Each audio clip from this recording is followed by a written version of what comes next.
अच्छा देखिएगा, बड़े बड़े शहरों में, अब यहाँ तो नहीं है, बड़े बड़े शहरों में जो मस्जिद होती है ना, तो मस्जिद जहाँ इमाम साहब नमाज पढ़ाते हैं वहीं दरवाज़ा होता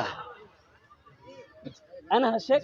हाँ, मुंबई, कलकत्ता, लखनऊ जाइए बड़ी मस्जिदों में, जहाँ इमाम नमाज पढ़ाएगा वहीं दरवाज़ा होगा। दरवाज़ा खोला, इमाम साहब उधर ही से बाहर से चले गए, उधर से आना होगा, फिर मस्जिद वहीं खड़े हुए, नमाज पढ़े, दरवाज़ा खोले, चले गए, आए, दरवाज़ा बंद हो गया। बीच मस्जिद से रास्ता जाने आने का सिस्टम नहीं, इमाम के लिए खुसूस वहीं दरवाज़ा है। तो एक इमाम साहब को कहीं जाना था, तो सोचा कि हम तो जोहर, असर, मगरब में नहीं रहेंगे, तो अपनी जगह पे नमाज कौन पढ़ाएगा।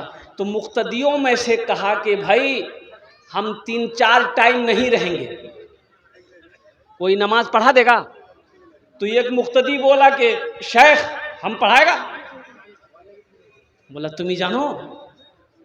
बोला जानना क्या है, नमाजें ना पढ़ाना, हम पढ़ा देगा। इमाम साहब इत्मीनान हो गए, पढ़ा देगा।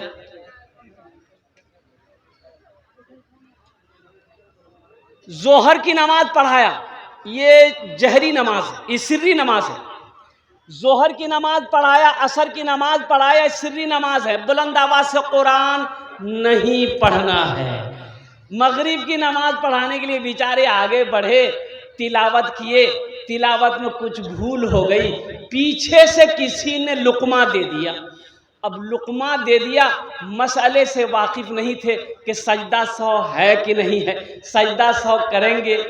सोचा दिल में कि सजदा 100 अगर नहीं है, अगर कर लेंगे तो लोग पकड़ेगा, और नहीं है कर लेंगे पकड़ेगा, है नहीं करेंगे फिर भी पकड़ेगा। बड़ा पेशो पेश में पड़ गया हो कि रे बाबा हम की करबो। ए बाबू, ए बच्चा नहीं समझ में आया, बैठो वहीं पर, तुम बैठ जाओ वहीं पर।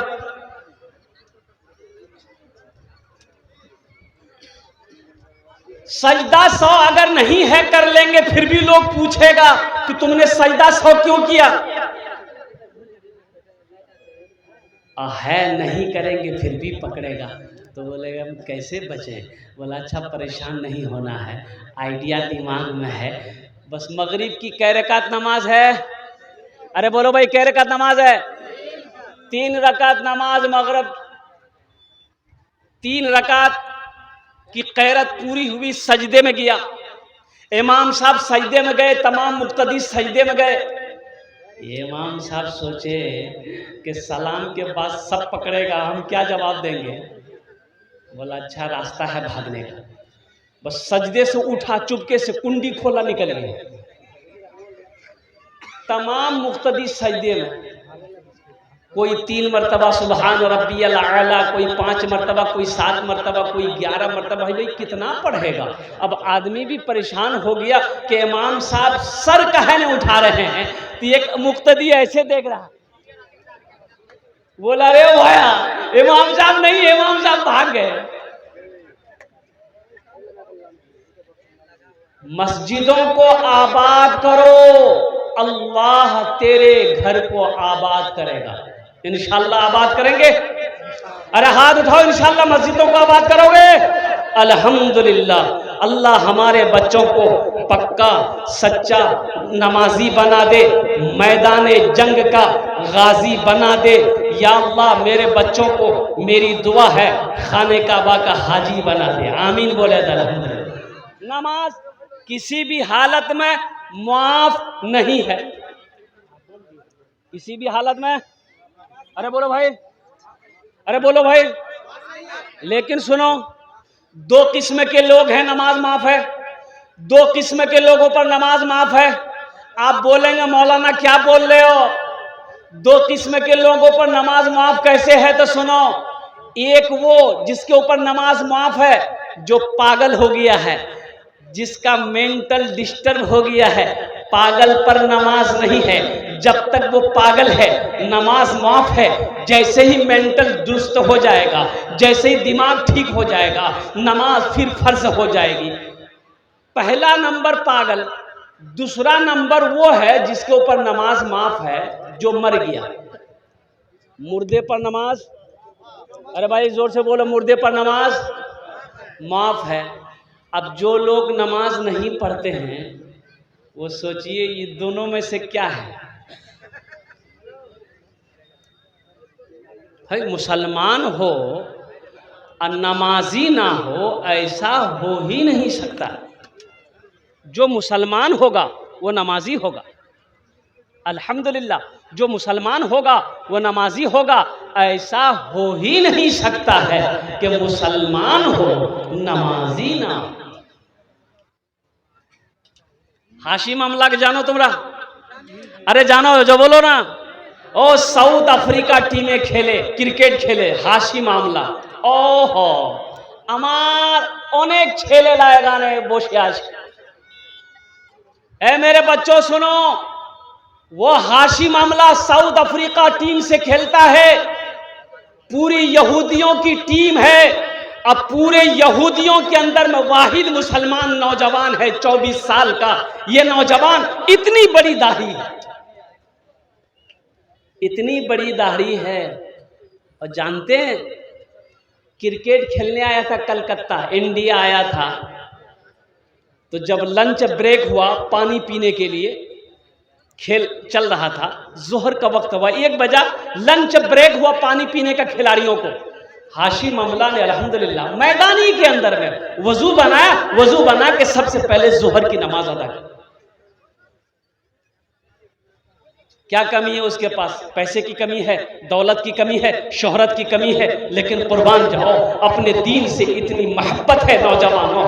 नमाज किसी पर माफ नहीं है। इसलिए मेरे बच्चों नमाजों की पाबंदी करो, नमाजों की आदत डालो, इसलिए कि नमाज उस वक्त तक माफ नहीं है जब तक आप होशो हवास में हो। हाँ, रही बात बहुत सारे बच्चे नौजवान इसमें ऐसे हैं जिसको नमाज का तरीका भी पता नहीं है कि सजदा कैसे करना, रुकू कैसे करनी है, जलसे में कैसे बैठना है। अल्लाहु अकबर कबीरा वल्हम्दुलिल्लाहि कसीरा व बुकरत वसीला। अल्लाहु अकबर। मेरे बच्चों कब सीखोगे, कब जानोगे? इसलिए उलमा से मोहब्बत करो, उलमा के करीब हो जाओ, आलिमों के करीब हो जाओ, शेख के करीब हो जाओ और दीन को सीखो। सबसे पहले अपनी नमाज की तैयारी करो, नमाज पढ़ो इससे पहले कि तुम्हारी नमाज पढ़ी जाए। नमाज पढ़ो इससे पहले के, अरे बोलो भाई, इससे पहले के तुम्हारी नमाज पढ़ी जाए। नमाज पढ़ो, नमाज के बोलो ना, नमाज के बोलो ना काज आछे, काज के बोलो आमार नामाज आछे। नमाज के बोलो ना काज आछे, काज के बोलो आमार नामाज आछे, काज के बोलो आमार नामाज आछे। अभी फिलिस्तीन की जंग हो रही है, पता है? अरे बोलो भाई, पता है? यहूदियों से फिलिस्तीनी जंग लड़ रहे हैं, इजराइल से फिलिस्तीनी जंग लड़ रहा है। वह यूं कहो एक तरफ हक है, दूसरी तरफ बातिल है, एक तरफ मर्दे मुजाहिद है और दूसरी तरफ एक बुज़दिल है। और कुर्बान जाओ, अजब बड़ा हिस्ट्री है। ये फिलिस्तीन आज जो इजराइल है, ये हकीकत में पहले फिलिस्तीन ही था। ये इजराइल तो अब बना है। सन 1948 में ये जगह फिलिस्तीन की थी, ये जगह फिलिस्तीन की थी, यहूदियों की जगह नहीं थी। यहूदियों को मुसलमानों ने जगह दिया रहने के लिए, ठहरने के लिए। और वही कहते हैं ना कि किसी को बैठने की जगह दो तो फिर वो सो जाएगा। बोलो बात सही कि गलत है? बोलो भाई, अरे बोलो भाई। एक ट्रेन में जनरल बोगी में एक आदमी सीट पर सोया हुआ था। तो एक आदमी गया, बोला भाई थोड़ा उठ के बैठो, हमको भी बैठने दो। तो उसको बोला तुम पहचानते हो हम कौन हैं? बोला अरे बाप लगता बदमाश है। बोला भाई झमेला करना नहीं है, छोड़ दिया। वो आदमी आगे दूसरे डिब्बा में चला गया। दूसरा आदमी आया, वो भी बोला कि भाई थोड़ा उठ के बैठते, हम भी बैठ जाते। बोला तुम पहचानते हो हम कौन हैं? बोला बाप लगता कोई नेता होता है। वो भी आगे बढ़ गया।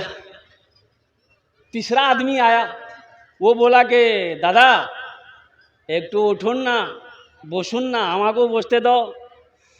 तो उसको भी बोला कि तुम पहचानते हो हम कौन हैं? तो आदमी पूछिए लिया कौन हो तुम? बोला हम बीमार हैं।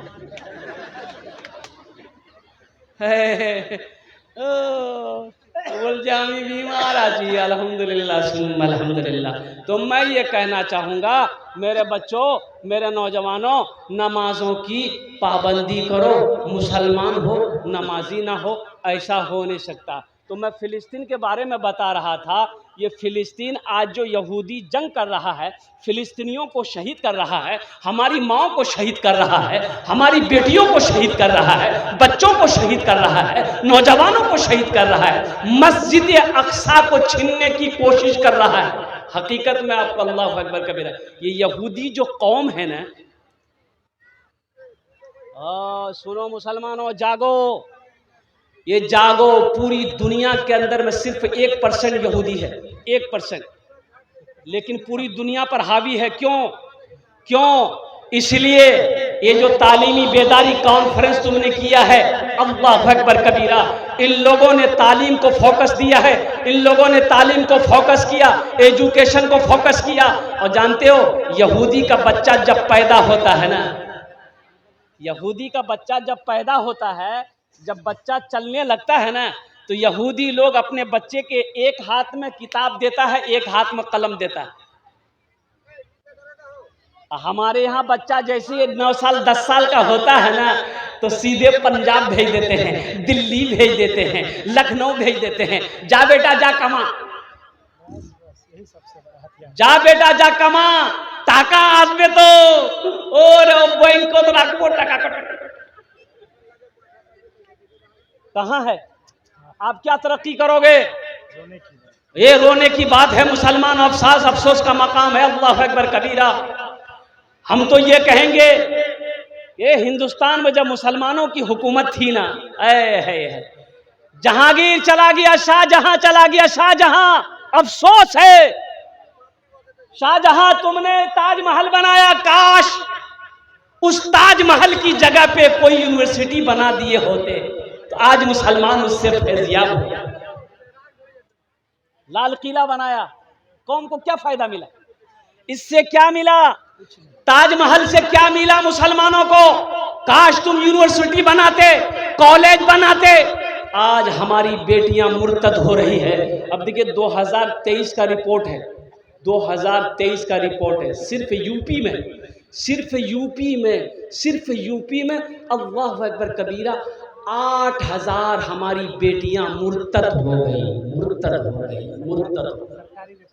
सरकारी रिपोर्ट, बिना रिपोर्ट तो इससे अल्लाह अकबर कबीरा। कुर्बान जाओ मुसलमानों। आज अफसोस का मकाम है कि मेरे पास कोई अच्छी यूनिवर्सिटी नहीं है, कोई अच्छा कॉलेज नहीं है और कोई अच्छा मदरसा बेहतरीन नहीं है जहां पर हमारे बच्चे तालीम हासिल कर रहे हैं। और जो है भी तो हम इल्म हासिल कर नहीं रहे हैं, तालीम हासिल कर नहीं रहे हैं, तालीम को हमने नज़रअंदाज कर दिया है। तो बताओ वो कौम तरक्की नहीं करेगी तो कौन करेगा?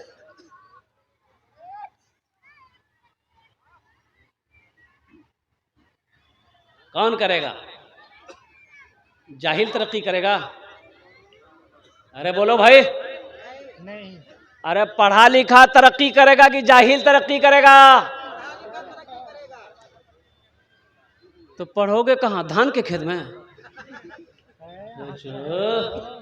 धान के खेत में पढ़ोगे, मक्का के खेत में पढ़ोगे कि कॉलेज में पढ़ोगे, यूनिवर्सिटी में पढ़ोगे, स्कूल में पढ़ोगे, मदरसों में पढ़ोगे, मकतब में पढ़ोगे? पढ़ोगे तब ना, कब पढ़ोगे? एक नौजवान एक मौलवी साहब से कहा, मौलवी साहब रुकिए, एक सवाल का जवाब दे दीजिए। बोला की सवाल आज है तुम्हारा? बोला सुन लीजिए, अगर सवाल का जवाब सही नहीं दे पाए तो 500 रुपया फाइन ले लेंगे आपसे। बोला क्यों? क्यों ना तुम ही फाइन ली भी हमारे से? बोला इसलिए कि आप आलिम न हैं, पढ़ा लिखा हैं, 500 रुपया फाइन देना होगा। तो हजरत ने, मौलाना साहब ने कहा कि बाबू अगर हम जवाब नहीं दे पाएंगे तुम ही जवाब दे देना। बोला ठीक हजरत, अगर हम भी जवाब नहीं दे पाए तो आपको 50 टका हम फाइन देंगे। बोला का है, हमसे 500 रुपया लेगा और तुम 50 टका देगा? तो ये नौजवान बोला कि शेख आप आलिम हैं, हम जाहिल हैं, तो आलिम और जाहिल में मुकाबला तो नहीं है ना। तो शेख ने कहा कि ठीक है, बताओ तुम्हारा सवाल क्या है। तो ये नौजवान ने सवाल किया कि शेख बताइए वो कौन ऐसी चिड़िया है जो आसमान में जब उड़ती है, बुलंदी पे जब उड़ती है तो उसका पैर जो है सर पे आ जाता है। तो हजरत मौलाना शेख साहब सोचने लगे, अरे बाबा कोई ऐसा परिंदा नहीं है जो आसमान पर उड़ते हुए उसका पैर सर पे आ जाए, इसलिए कि तमाम परिंदे जब आसमान पे उड़ते हैं तो उसका पैर नीचे होता है। भाई नीचे होता नहीं होता? अरे बोलो भाई, बैलेंस है, पैर बैलेंस है। 1 घंटा हो गया, पसीना पसीना हो गए शेख साहब। बोले बाबू हमको पता नहीं है। बोला निकालिए 500 रुपये। तो शेख साहब 500 रुपया उसको दे दिया कि ठीक है ले लो।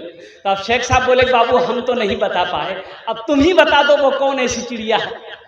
ये नौजवान वही 500 रुपया में से 50 टका दे दिया। बोला शेख हमको भी पता नहीं वो कौन ऐसी चिड़िया है।